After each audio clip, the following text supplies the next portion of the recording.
নেত্রকোনা জেলা শাখার সাবেক সভাপতি, বর্তমান ইসলামী আন্দোলন বাংলাদেশ নেত্রকোনা জেলা শাখার অর্থ সম্পাদক মাওলানা জাকিরুল ইসলাম। বক্তব্য নিয়ে আসেন মাওলানা জাকিরুল ইসলাম।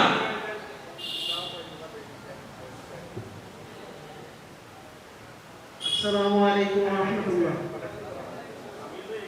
ইসলামী যুব আন্দোলন বাংলাদেশ নেত্রকোনা জেলা শাখা কর্তৃক আয়োজিত আজকের প্রতিষ্ঠা বার্ষিকীর সমাবেশে উপস্থিত আছে আজকের এই সমাবেশের সভাপতি মুফতি ওমর ফারুক বাপ্পা, উপস্থিত আছেন ইসলামী আন্দোলন বাংলাদেশ নেত্রকোনা জেলা শাখার সংগ্রামী সভাপতি মুফতি নুরুল ইসলাম হাকিমি, আরও উপস্থিত আছেন আকন্দ কামিল মাদ্রাসা সুদক্ষ অধ্যক্ষ হযরত মাওলানা মোহাম্মদ আব্দুল বাকের, আরও উপস্থিত আছেন খেলাফত বাংলাদেশ খেলাফত মজলিস, ইসলামী ঐক্য জোট ও জামাতি ইসলামের দায়িত্বশীল বৃন্দ, সকলকে জানাই আন্তরিক মোবারকবাদ।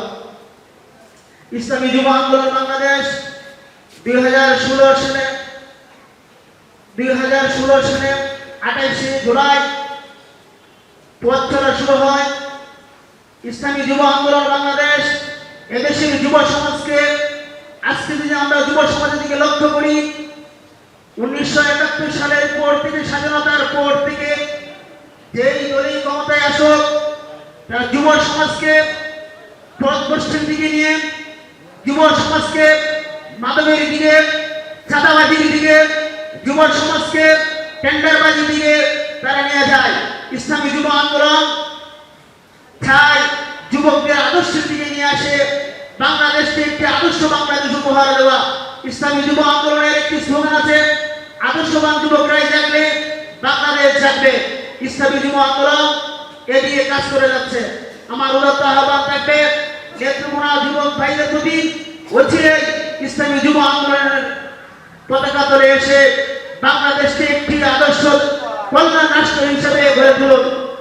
ইসলামী আন্দোলন বাংলাদেশ আমাদের এখন বর্তমানে যে পিয়ার পদ্ধতি নিয়ে একটি আলোচনা চলতেছে, বিএনপি ছাড়া আমাদের সকল ইসলামিক দলগুলো সকলে ঐক্যমত, আগামীতে আমরা পিয়ার পদ্ধতিতে নির্বাচন চাই।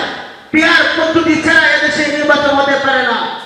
গত কয়েকদিন আগে যে আমাদের আইন উপদেষ্টা আসিফ নজরুল উনি বলেছেন যে পিয়ার পদ্ধতি কি, আমরা সকলে এবং বিএনপি বলে যে আমরা জাতীয় সরকার গঠন করতে চাই। আমি তাদেরকে বলবো জাতীয় সরকার কিভাবে গঠন করবেন? জাতীয় সরকার গঠন হবে সকল দলের ঐক্যমতে জাতীয় সরকার গঠন হবে। আর পিয়ার পদ্ধতি হলো জাতীয় সরকার গঠনের একমাত্র অবলম্বন।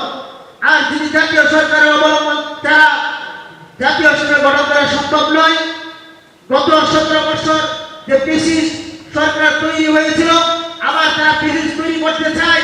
যারা পিয়ার পদ্ধতি চায় না, তারা আবার এই 17 বছরের পিসিস তৈরি করতে চায়।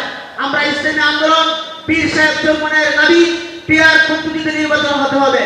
এই জন্যই সকল মানুষের গ্রামে গঞ্জে, ওয়ার্ডে, ইউনিয়নে, থানায়, উপজেলায় সকলে আমরা প্রচার করব যে আমরা সকলে মেনে নেব পিয়ার পদ্ধতিতে সামনে নির্বাচন আমরা চাই। যে পিয়ার পদ্ধতি ছাড়া আমরা এই নির্বাচন চাই না। পিয়ার পদ্ধতি যে বললাম যে সকলের ঐক্যমত, আবার অনেক দিনে বলতেছে আজকে আমরা নেত্রকোনায় ভোট দিলাম, এমপি হবে বরিশালে, এমপি হবে ঢাকা হোক। আজকে দেখা যায় এমপিদের সাথে যোগাযোগ লিয়াজু ভিত্তিক যত মানুষের যোগাযোগ হয়, যত টেন্ডারবাজি, চাঁদাবাজি, দুর্নীতিবাদ এলাকায় বৃদ্ধি হয়। আর পিয়ার পদ্ধতিতে হওয়ার কারণে, পিয়ার পদ্ধতি হইবে তখন বোঝা যাবে যে আজকে নেত্রকোনা এমপি থাকবে ঢাকা, বা আজকে এমপি থাকবে বরিশালের, কিন্তু এখানে তাদের সাথে লিয়াজু ভিত্তিক, তার সাথে কন্ট্রাক্ট ভিত্তিক, তার সাথে দুর্নীতিবাদ করতে পারবে না। কারণ স্থানীয় সরকার আছে, যে পৌরসভা, ইউনিয়ন, উপজেলা যারা পরিষদ, তারা স্থানীয় সরকারের কাজ করবে। এমপি বা মন্ত্রীর কাজ হচ্ছে সংসদে আইন প্রণয়ন করা, আইন প্রণয়ন করে দিবে। স্থানীয় সরকারগুলো গ্রামে গঞ্জে, ইউনিয়নে, ওয়ার্ডে তারা উন্নয়নের কাজ করবে। অনেকেই বলতেছেন যে আমাদের এমপির সাথে, আমাদের মন্ত্রীর সাথে পরিচয় থাকবে না, আমাদের প্রতিনিধির সাথে যোগাযোগ থাকবে না। যোগাযোগ কেন করতে চায়? এই জন্য তারা ফেসিস্ট বা দুর্নীতিবাজ করতে যায়। এই জন্য ইসলামী আন্দোলনের দাবি আমরা পেয়ার পদ্ধতি চাই, পেয়ার পদ্ধতি ছাড়া আমরা এদেশে নির্বাচন চাই না। সকলে আওয়াজ তুলবেন, বলাবলি করবেন, আপনারা ইউনিয়ন ওয়ার্ডে বলবেন আমরা পেয়ার পদ্ধতি ছাড়া আমরা নির্বাচন চাই না। সাধারণ মানুষকে পেয়ার পদ্ধতি কি এটা বুঝাইলে আমাদের সকলে বুঝবে জনগণ। জনগণের দাবি একটাই যে আগামীতে ইসলাম আসুক, ইসলামী যেহেতু আমাদের সকল দলগুলো ঐক্যমত, আগামী ইসলামের বাক্সায়ন হবে, অচিরেই বাংলাদেশের ইসলামের পতাকা অবশ্যই ইসলামের সুশীতল ছায়া করে মানুষ আসবে, কিন্তু কিছুদিন পরে আসবে। কারণ যে আওয়ামী লীগ, বিএনপি, জাতীয় পার্টি শাসন সকলে দেখছে, দেখার পরে দেখা 53 বছর যে শাসকে আসুক কিন্তু শান্তি বা এদেশে কোনো শান্তি আসে নাই, মানুষের অধিকার ফিরে পায় নাই। একমাত্র ইসলামই মানুষের অধিকার দিতে পারে। এই জন্যই ইসলাম ছাড়া এদেশে শান্তি ও মুক্তি আসতে পারে না। আসসালামু আলাইকুম ওয়া রাহমাতুল্লাহ। প্রিয় উপস্থিতি,